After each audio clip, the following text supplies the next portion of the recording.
काल विशेष अधिवेशनात मराठा आरक्षणाचं विधेयक एकमतानं मंजूर झाल्यानं संपूर्ण महाराष्ट्रात मराठा समाज बांधवांकडून आनंद साजरा होतोय।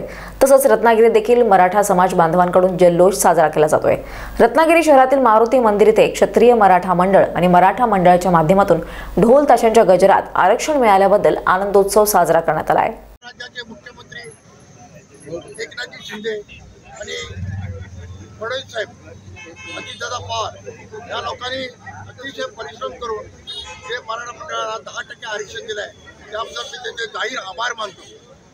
हे महाराष्ट्राला जो मराठा समाजाला जे आरक्षण दिलं आहे हे कुणबी म्हणून न देता मराठा आरक्षण म्हणून दिलेलं आहे त्याबद्दल परत एकदा ते आभार मानतो आणि खरोखरच आमच्या कोकणवासियांचा कोकणातील मराठ्यांचा तरी स्वाभिमान जागा दिला आहे, स्वाभिमानाने आम्हाला हे आरक्षण दिलं आहे।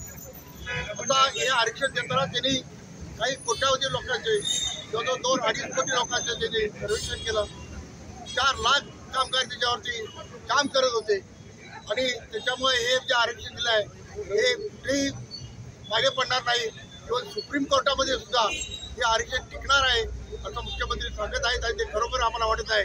म्हणून परत एकदा मी सगळ्यांचे जाहीर आभार मानतो आणि असंच आरक्षण कायमस्वरूपी व्हावं असे मी शिवाजी महाराजांवर प्रार्थना करतो आणि माझे 2 शब्द बोलतो। छत्रपती शिवाजी महाराज की जय, छत्रपती शिवाजी महाराज की जय।